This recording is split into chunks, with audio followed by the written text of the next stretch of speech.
Bismillahirrahmanirrahim. Assalamualaikum warahmatullahi wabarakatuh.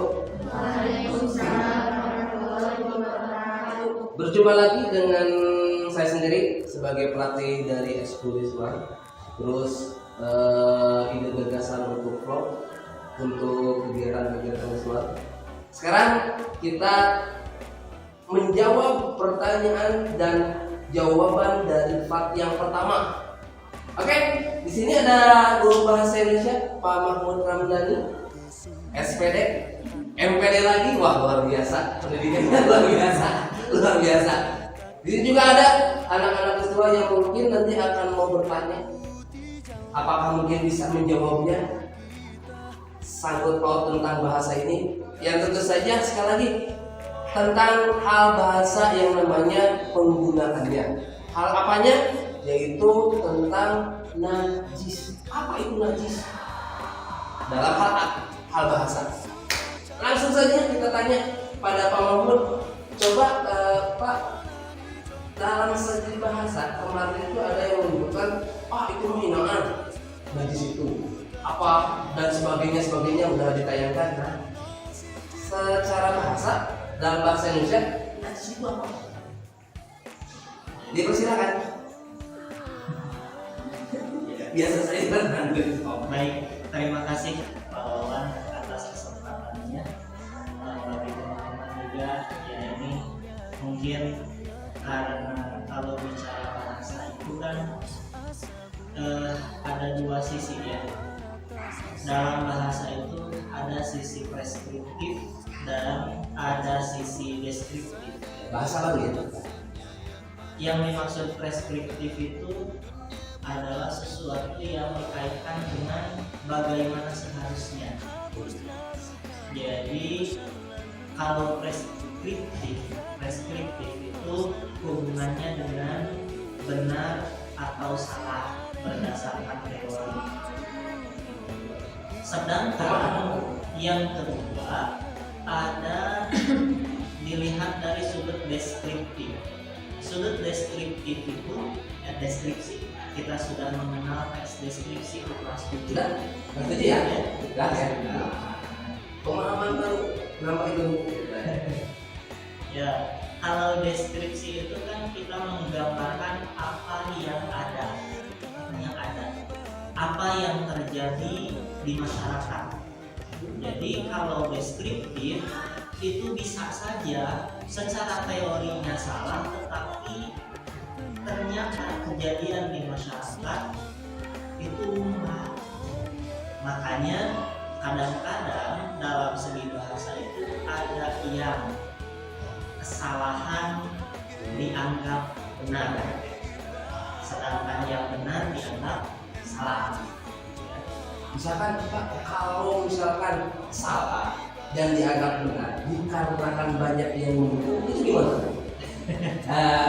Biasanya maaf ya, ada misalkan dalam pemilihan, maaf bukan penyindir bukan, tapi biasanya dalam hal pemilihan itu kalau ada sejumlah misalkan dikarenakan banyak yang mendukung padahal dia salah, jadi dibenarkan. Nah, bagaimana? Nah, ini akan berkaitan dengan perkembangan teori bahasa. Karena bahasa itu selalu berkembang, luar biasa. Jadi bisa jadi sekarang yang dianggap benar ini, tetapi karena ternyata di masyarakat lebih diterima ya itu, maka nanti bisa saja para ahli bahasa membuat persetujuan. Tetapi tentu saja tidak berarti bahwa kesalahan yang umum serta merta nanti akan jadi teori yang benar. Nah, tidak juga, karena nantinya yang dibakukan menjadi teori itu ya harus memenuhi syarat-syarat keilmuan gitu. Ada syarat-syarat, jadi pacar ada syaratnya, jadi bahasa juga ada. Aduh, luar biasa.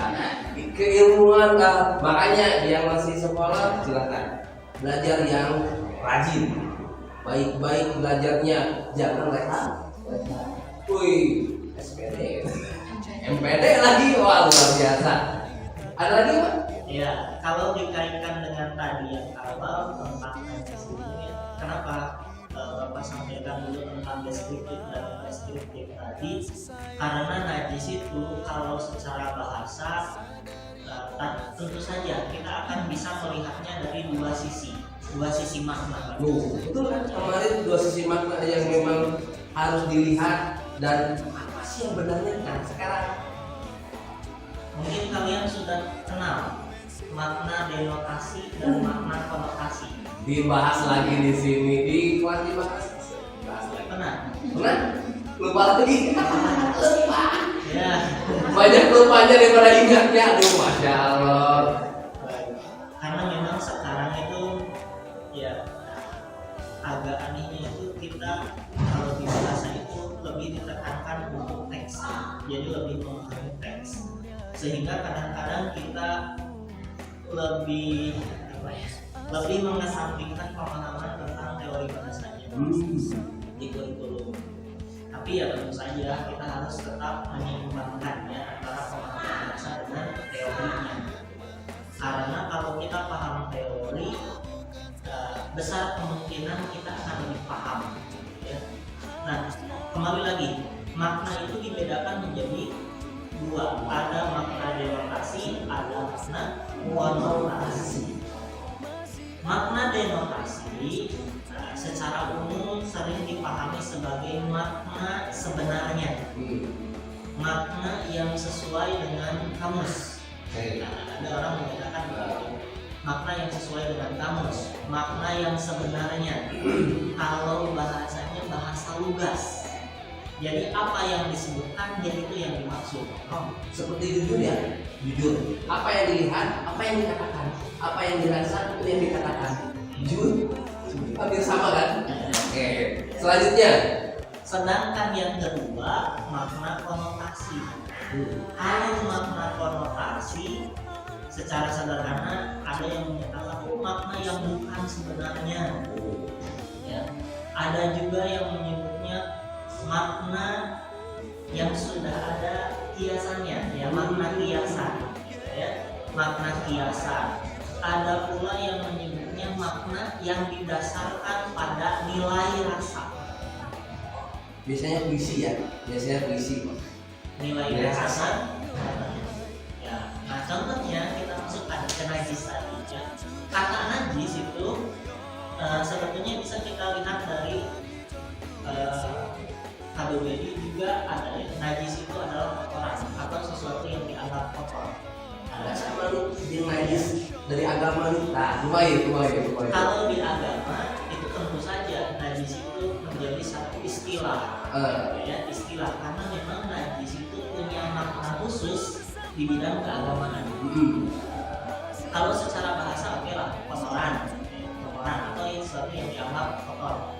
Nah, kalau di agama bisa jadi kotor itu kotor yang berkaitan dengan ibadah. Misalnya gara-gara najis, ya kotoran yang ada baik itu pada tubuh, pakaian, tempat, gitu, sehingga berakibat pada terhalangnya kesahat ibadah. Itu mungkin di agama seperti itu. Ya. Itu makna denotasi. Denotasinya. Jadi kalau kita sederhanakan secara denotasi bahwa najis itu kotor atau sesuatu yang dianggap kotor. Kalau kotor tentu saja secara naluriah kita akan menghindari yang kotor itu. Kita jalan-jalan, kemudian di jalan itu kita bertemu dengan kotoran sapi. Kotoran sapi itu bersih atau kotor? Kotor. Apakah akan kita injak begitu saja? Enggak. Kita akan menghindari karena dalam pikiran kita bahwa itu kotor.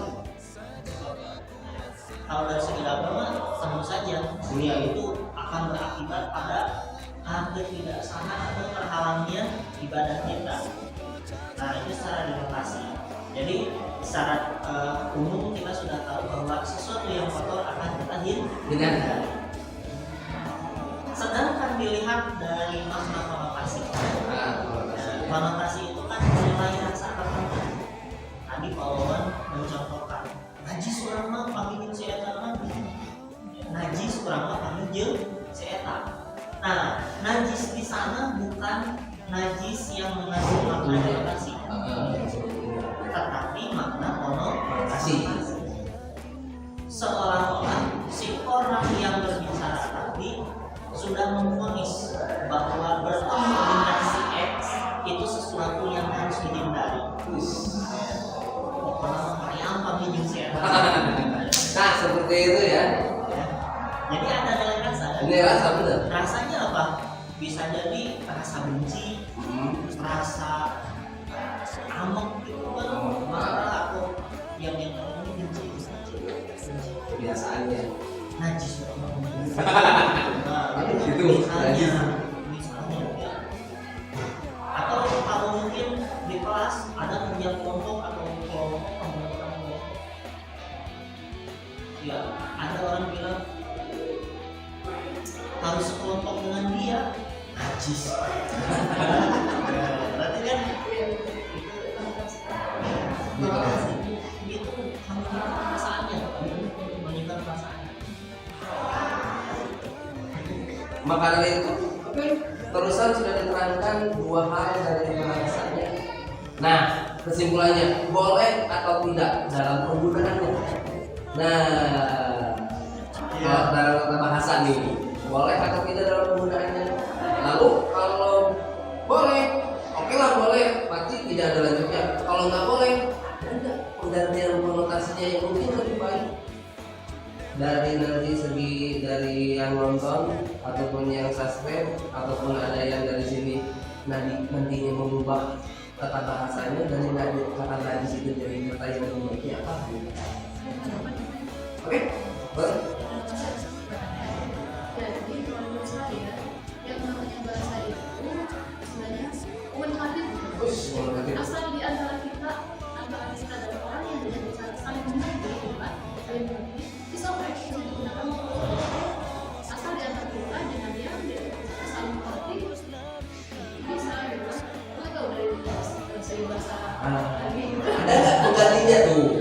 Jadi asalkan kita enjoy gunakan saja. Nah, dari segi bahasa boleh atau tidak penggunaannya? Apakah ada diganti dengan hal yang lebih baik kata-katanya? Kalau ada sih lebih ya kayaknya. Tapi ya asal gak enak, aku benci. Asal gak enak gitu. Asal gak enak gitu. Aku suka padamu, mah pasti enak. Gimana? Benci padamu. Asal gak enak gitu. Jika belum di sinetron lain gitu. Ada nggak? Ya. Apa ya kira-kira? Itu bahasa. Kalau menurut saya pribadi, ya kata najisnya itu sendiri kalau diungkapkan dalam komunikasi seperti tadi, tentu saja itu punya efek negatif. Nah, punya efek negatif dan baiklah secara pribadi saya ingin mengatakan bahwa lebih baik hindari. Lebih baik hindari. Lebih baik hindari itu. Lebih hindari. Setuju. Karena kenapa? Dari konotasi, dari apalagi tadi? Bukan hanya konotasi, anggapannya juga sudah nggak pernah mendengarnya juga. Tapi kalau dari segi nafsu, dari segi marah, boleh digunakan kemungkinan. Kalau dari segi marah, sedang marah misalkan langsung mengungkapkan seperti itu boleh. Ya itu kan spontan. Oh, Kalau spontan. marah itu emosi kan. Tadi juga sama. Ketika najis saya bertemu dengan dia, berarti kan emosinya yang muncul. Nah emosi itu kan ya kebanyakan kalau emosi berarti Karakter sedang emosi. Oke, terima kasih. Ada yang mau bertanya? Silakan. Oke. Ya, Ada pendapat kalian? pendapatnya? Atau sudah terjawab? Sudah terjawab, alhamdulillah. Teman-teman semua, anak SMP, anak SMA ataupun netizen yang lainnya, jangan menggunakan kalau sedang hal biasa-biasa. Kalau sedang benci, sedang marah, mungkin bukan dibolehkan, itu hanya luapan saja. Luapan kekesalan, spontan. Itu dari segi bahasa, mungkin nanti dari segi agama, ya. Kalau Ada lagi? Oh, boleh. Ya, satu lagi ya, ada satu lagi. Ini sebetulnya berkaitan dengan bagaimana kebanyakan anak muda sekarang bicara gitu ya. Biasanya karena alih-alih apa ya, dengan alasan keakraban, biasanya mereka itu sering menempatkan kata-kata tertentu. Ambillah contoh misalnya goblok dan sebagainya, kata-kata yang kita anggap itu kasar. Bagi mereka mungkin itu sesuatu yang Lumrah, biasa. Tetapi ini pendapat saya pribadi, kalau boleh memberi masukan, kita ini bangsa Indonesia sejak dulu dikenal dengan keramahannya, Kearifanya ya. Jadi kita harus punya nilai budaya yang harus dipertahankan. Luar biasa. Nilai budaya ramahnya, nilai budaya yang kebaikan-kebaikannya. Baik. Karena dari bahasa lah kita bisa menunjukkan bangsa. Ya, bahasa menunjukkan bangsa. Ketika bahasanya baik, maka orang lain bisa dengan secara singkat atau mungkin penilaiannya langsung, oh bagus sekali. Ya. Tapi kalau bahasanya buruk, banyak kata-kata kasarnya, maka secara tidak langsung orang akan menilai, oh bangsa dia atau suku dia Orang tersebut nggak baik ya.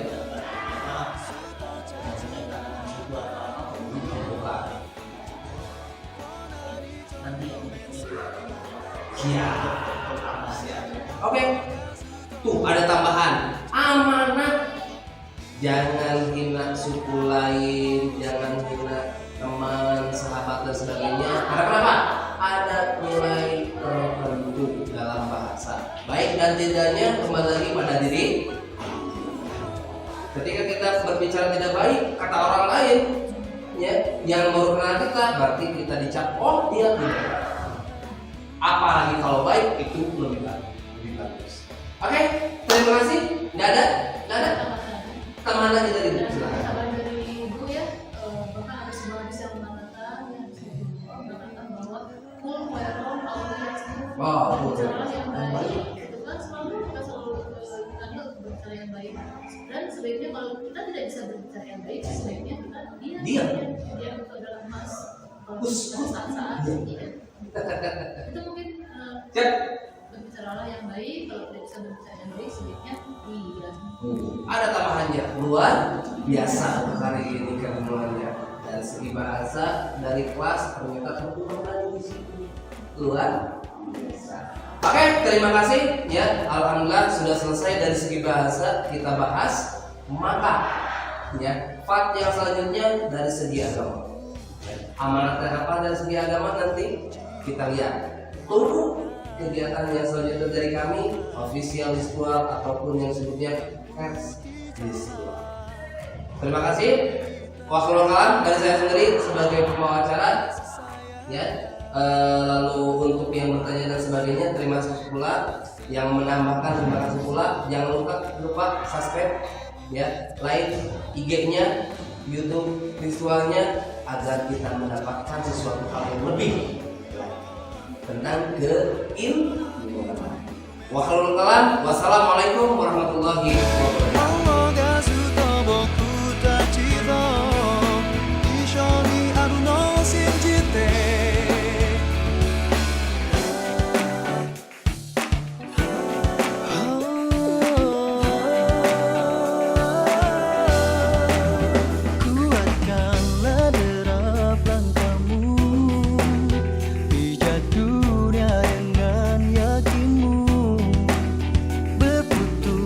Asa